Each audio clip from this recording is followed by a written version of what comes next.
The Bill Clark Show, presented by Dr. Pepper. And now, Coach Bill Clark.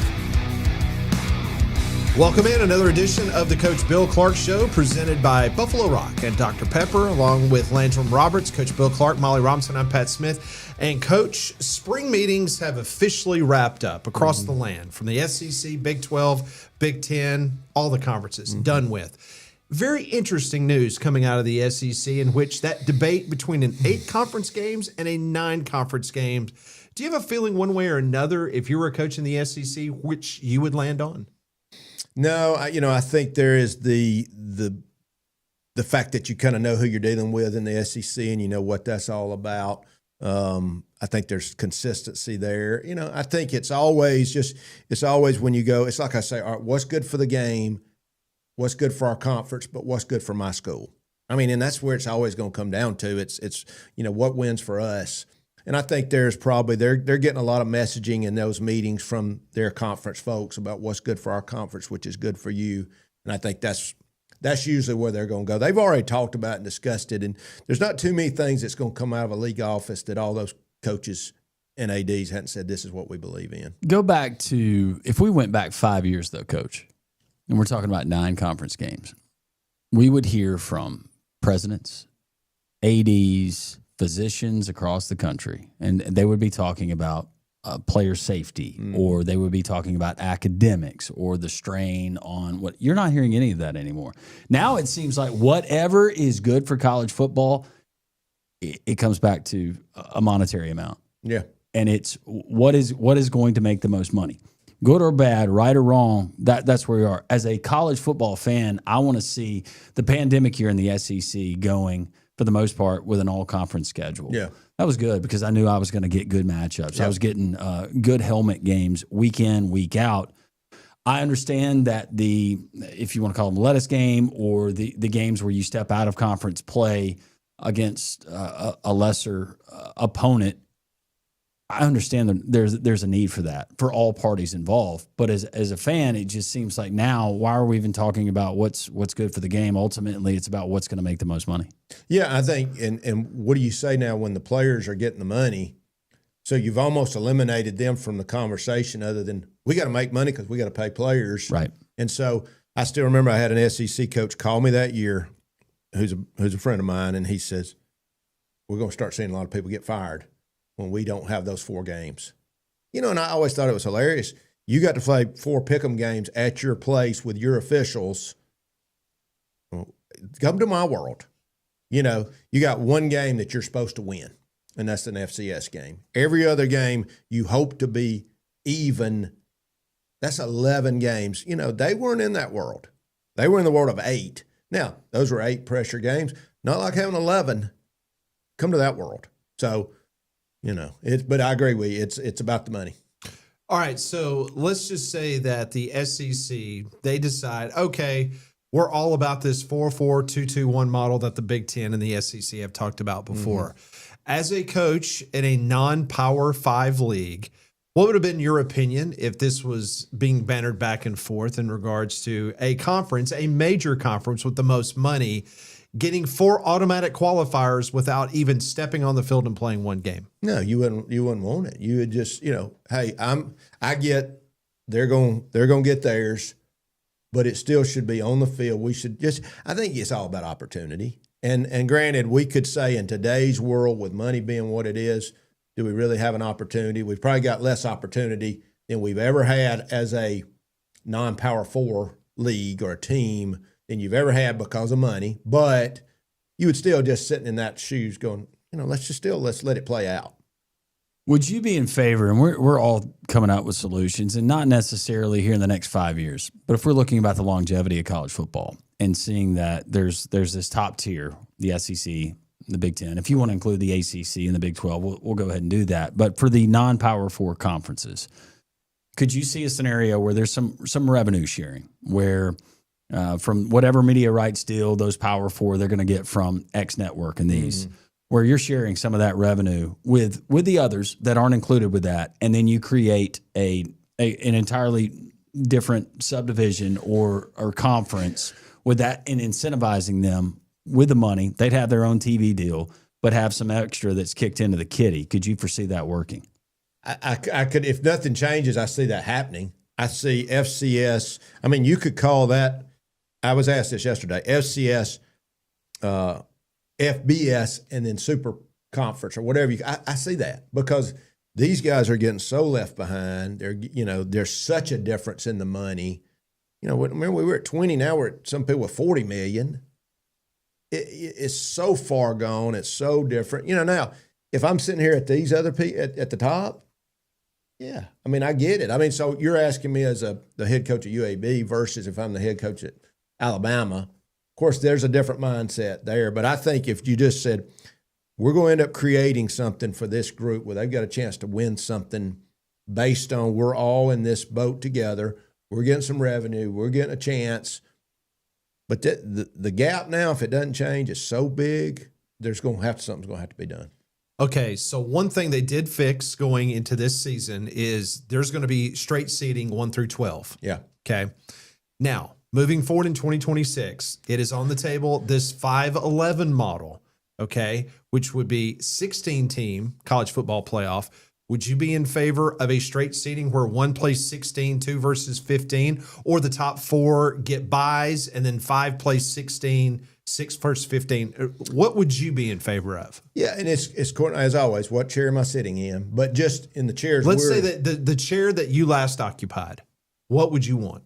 I would want 1 against 16 too. I mean, that takes out biases. Yeah, you got to seed them, but at least everybody's playing. And I got instead of somebody getting a bye. Yeah. Right. I mean, if just in the chair I was in, now you could go to any of these other chairs and put yourself in. Of course, I would love to get a bye if I feel like I can be in 1 through 4. But just in overall fairness, even though we know there's this huge money gap, 1 and 16 and 2, yes, that's what I'd be in favor of. And for those in the argument of, well, if you created another division, you just had the top 2, that would deter kids. It's not deterring them now. No. It's all about money. It's it. It's how much you can pay me and get playing time. Okay, well, am I still guaranteed this amount of money? Right. There are a lot of fan bases that have been going and spending a lot of time and whatever they could to help the program, going to games for years, that knew that their team didn't have a snowball's chance. Yeah. Theoretically. Of competing for a championship. But they're still going to go and enjoy the pageantry that is college football, the history and the experience. So from that standpoint, the people that make that argument, heck, we're not really doing that now. Right. Yeah, I think if we could put those guys in something that's equitable and fair and there's a chance to get some rev share, there's a chance to play people who are in my world, at least I would know. At least I would know this guy's, from a who's spending what, because that's what it is now. I mean, it's just so much about the money that these players are getting that let's put people in there together that at least we all feel like we're spending about the same amount and then let the best team win. I think we would all feel better about that. Now, there's still, how many teams are going to be in this super conference, do we think? Or in this top tier. But I think it really goes on what you're spending. If the College Football Playoff Committee called you tomorrow and said, Coach, we would love for you to be a part of this committee for the next 3 years, would that interest you? I was talking to I was using this analogy yesterday because I was asked about Alabama football. And I told this, I was on a podcast the other night with some high school football coaches about. I was about to say, is he cheating on us, Landrum? Sounds like it. I still love you guys. It sounds like it. Look, this is still us. So we're spreading the good word. Okay. But it was really Alabama and Georgia. What's going on with Alabama football? I had not heard that you could only play a spring game or a fall jamboree. What insanity is that? In high school football. Yep. I mean, you play football to get to play in the games. Every chance we could let them play in a game. Guess what else you could make in a fall jamboree? You get to make a little money. Mm-hmm. Why would we make them choose between a spring game? I mean, you're just talking about stupidity. Georgia had 90% of their, and I got to make sure I check these figures. I was told they had 90% of their teams playing spring football. Alabama, 60-something% do not. Let's flip a coin. Yeah, absolutely. Do not play spring football. So what has happened here, our other sports have been fine, are going to be fine. You don't have to worry about recruiting kids for baseball, basketball. They're out there.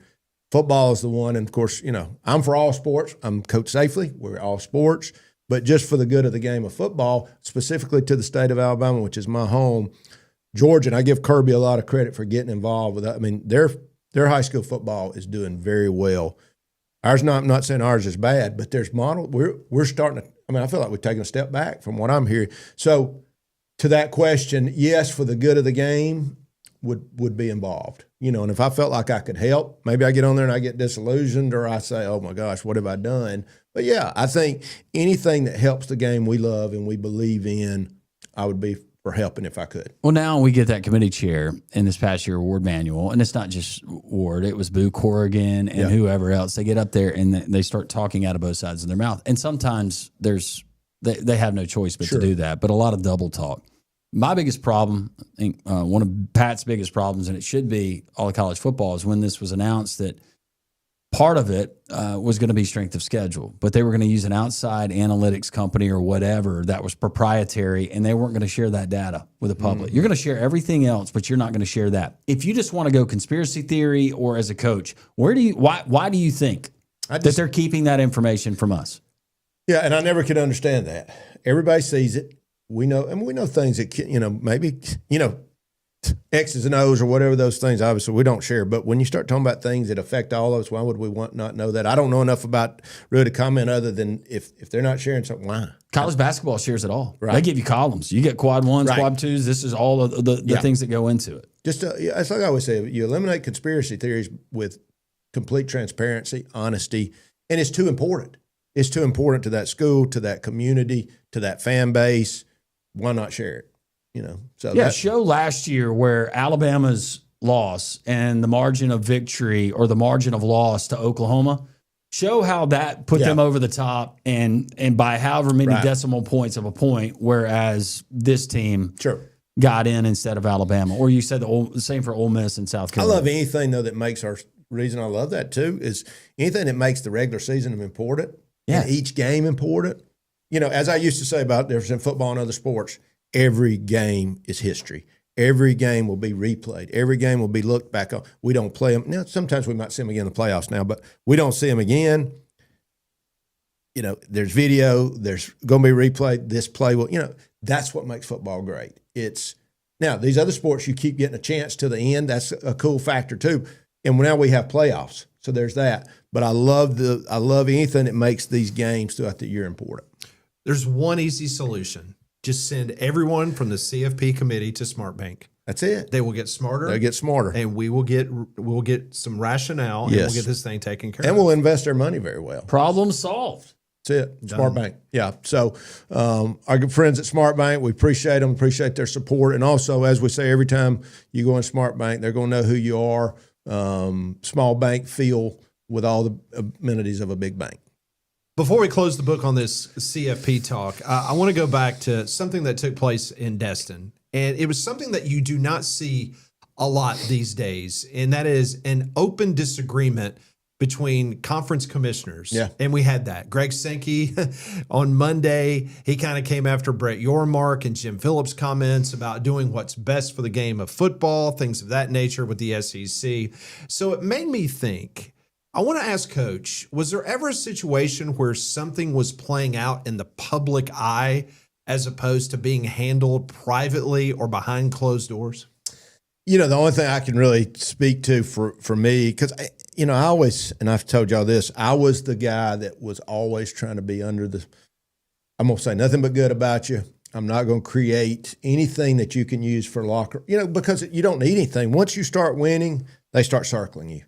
They start, when they're in the off season, they're doing a walkthrough. Well, who are we going to walk through? We're going to walk through for these guys. They're walking through from Prattville or UAB or whoever that is. So that part I didn't deal with a lot, and I was always hoping somebody would say something. Please give me something that I'm going to be able to use. So I always try to avoid that. But now when we started bringing our program back at UAB with no gifts from the NCAA, it wasn't like they weren't necessarily trying to hurt us. Obviously, we told the story. We got Oliver Luck, who really felt sorry for us, but we were getting any concessions other than we got to get to 85 before 2017. Immediately, Marshall was not happy about that we were coming back. That was Doc Holliday, right? Doc Holliday made no bones about it. So I'm sitting here in meetings, and he said, no, why is UAB getting to come back? Why are they not playing penalties? Why? I'm like, So wait. you're in the room with Doc Holliday. Yeah. So and he's saying that. and it got a little heated, and it was just like, well, you understand I'm sitting here. And he said, hey, Bill, sorry, but, so, those are things you don't forget. Now they were Can you undefeated. share with us what you said back? I can't even remember all of it, but it was just like, look, we're not getting concessions. But it got elevated. Yeah, it got elevated, and then but I knew from him and the AD. Now they had told me because we had that game won in 14. They're undefeated. I think he knew where we were headed. And I was like, look, what's fair is fair. And maybe those were those things that we talk about behind the scenes, and you feel like somebody's actively working against you. I don't know. It wasn't something I forgot. Is that why you guys always played so well against Marshall? It didn't hurt. I just felt like, once again, we had our program taken away in every wrong way you can look at.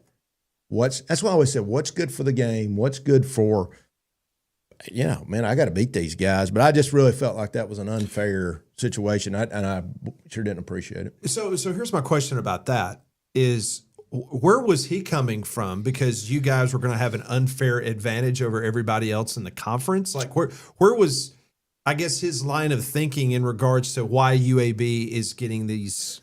Yeah, the only potential defense I could say is probably maybe he didn't understand because, it's just like anything. If you don't know the truth, I said, make sure you understand we're not getting extra recruiting days. The one thing they said was, and I told everybody, because they had to, they're not going to count the clock doesn't start on a guy that gets there in 15 and his eligibility runs out before we can even play. They said, all right, if you come in there, we'll start your eligibility when 2017 starts. There's not a football season.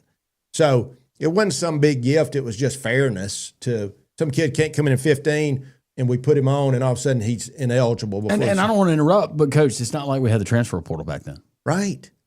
It wasn't like you could just go shopping and say, all right, we filled out our roster. I said, you understand these are high school and maybe junior college players I could even get. So there was not a good argument. It didn't make sense. And it really, it still bothers me today. Now, we then start dealing with each other and it's fine and whatever, but I didn't forget. Were you, before those meetings, were you tipped off at all that Marshall had that stance, or did this hit you completely out of the blue when you were in that meeting? I did not go in 15. I did not attend. But in 16, I'm here because we're a year away. Mm-hmm. And we're in the process. And then I'm getting these complaints with me sitting in the room. So it was more than Marshall. No, it was really them. They were trying and get other people to be upset about it. And, I'd have guys like, Coach, and just for you sticking with it and y'all trying to come back. And y'all are good for the, your media market, what you've done. And, of course, I'd get a lot of guys that go, y'all will be good. I said, well, I don't know. Nobody's ever really done this, so we'll see. But, if we were getting some unfair advantage, I get fair. I get that. It really bothered me. Because I'm like, we don't even have a program. I think it's interesting. I would view it as a compliment. He knew you guys were a threat. Yeah. I took knew it it was coming. Yeah. I really did. He basically, they were very, after we played them, it was, wow. Look where you're going. I got some good calls from those guys afterwards, the AD, and it was fine after that. I just filed it away.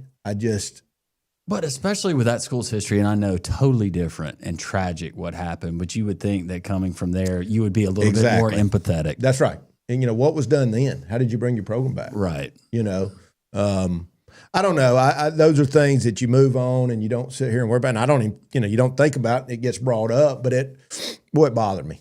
It really bothered me because I knew we're just trying to survive. Well, I guess the part we understand, and no offense to you, but, dealing with coaches, you guys can be fiery. Sure. On and off the field. And that's why we love college football, because of the passion. Yeah.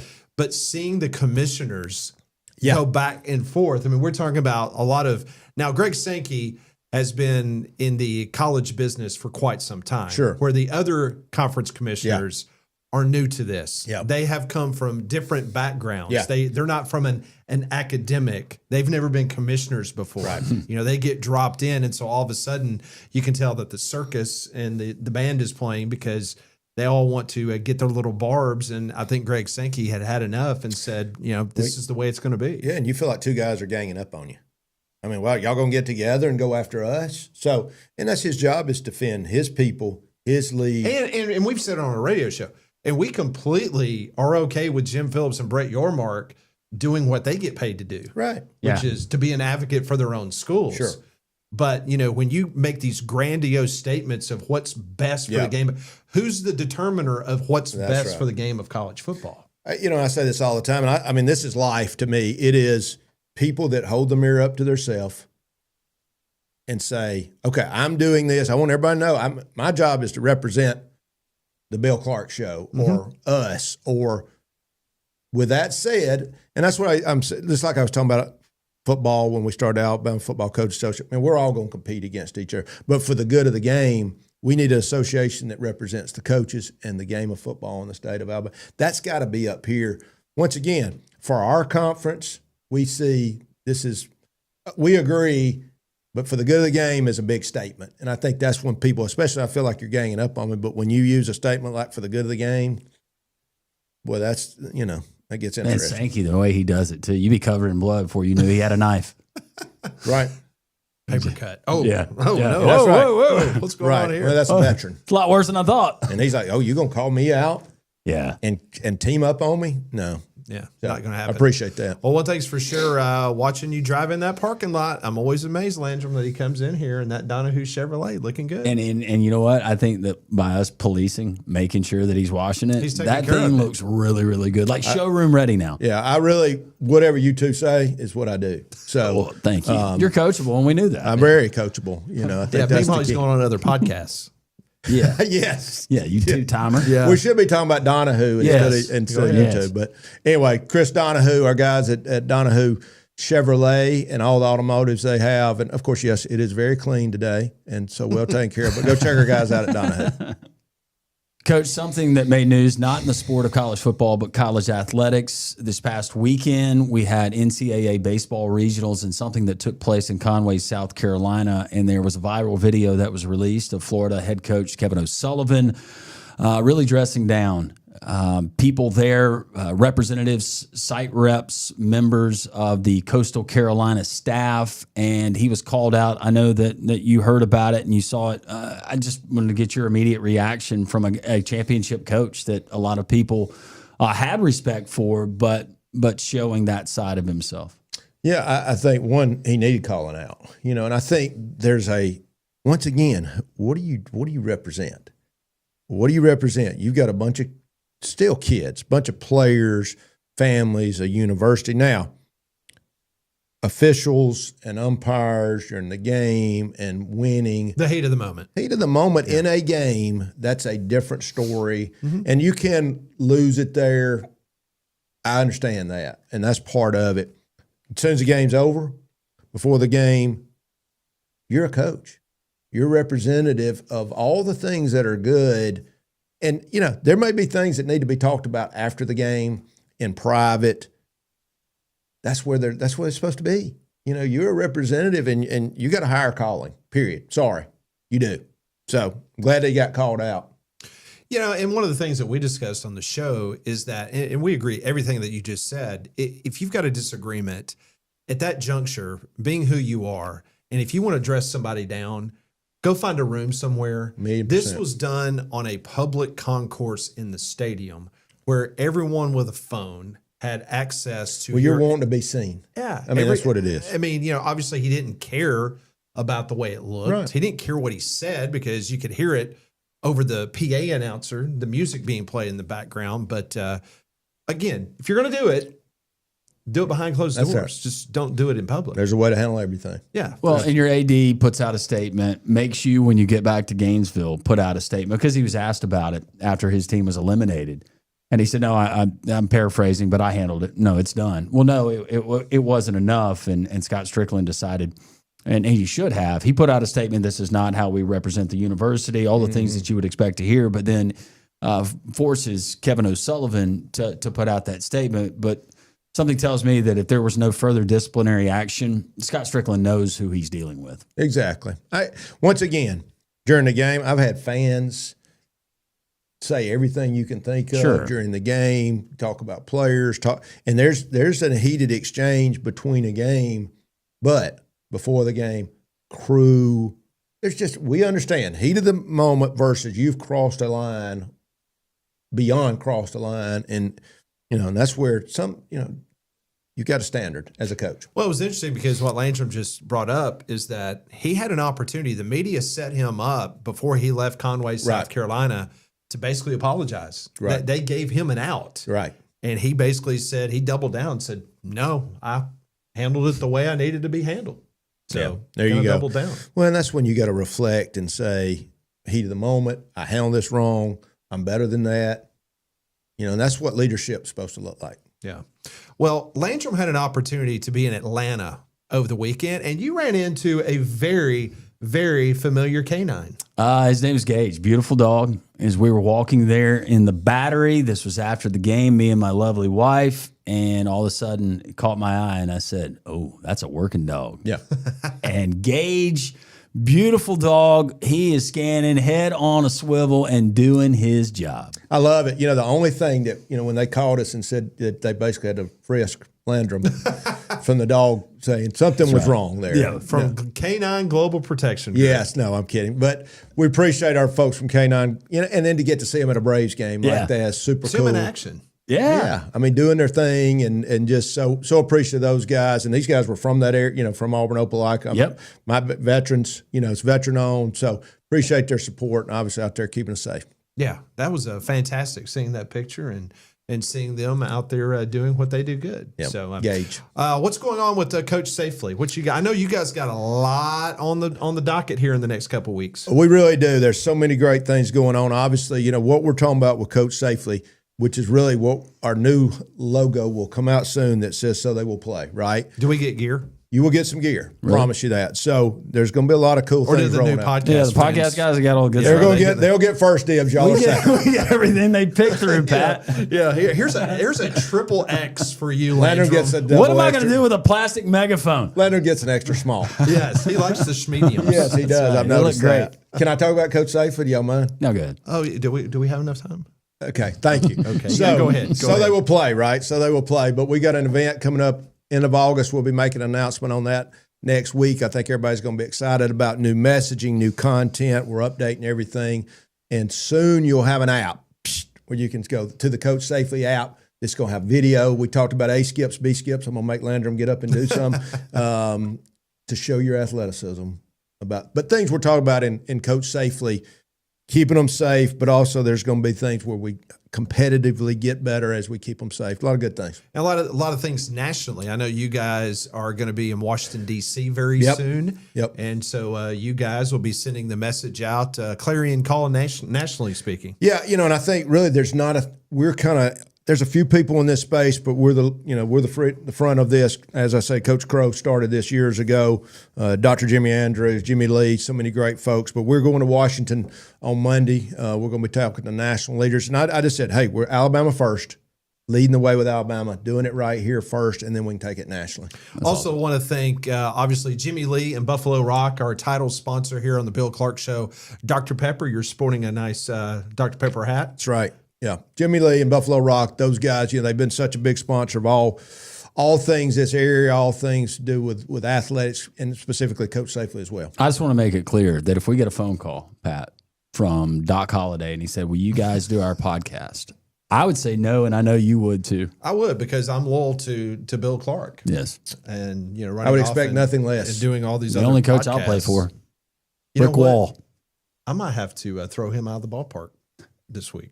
Oh, is he? Because he's going to be there. Oh, yep. Proud grandparent. Just get ready. Somebody's going to question every call you make. It's always the grandparent too. No, it is. It is. It's the It grandparent. is the grandparent, and I'll be in full uniform, so I will have the authority. Will you pull the arrow And on I the will quiver? and I'll shoot it. So you respond to people that are just behind the fence. No, I do not. With their I hands never, in I the never chain have. link. I was going to say, because you'll have your opportunity. No, because you came and tried to heckle me a couple weeks ago, and I didn't even know you were there. I know. He was focused. He was very He was focused. doing his best Kevin O'Sullivan imitation. Quit squeezing him, Pat. Hey, Blue. Yeah. All right, that's another award-winning edition of the Coach Bill Clark Show. For Molly Landrum, I'm Pat. For Coach Bill Clark, have a great week. We'll catch you next week on the Coach Bill Clark Show, presented by Dr. Pepper. This has been the Bill Clark Show, presented by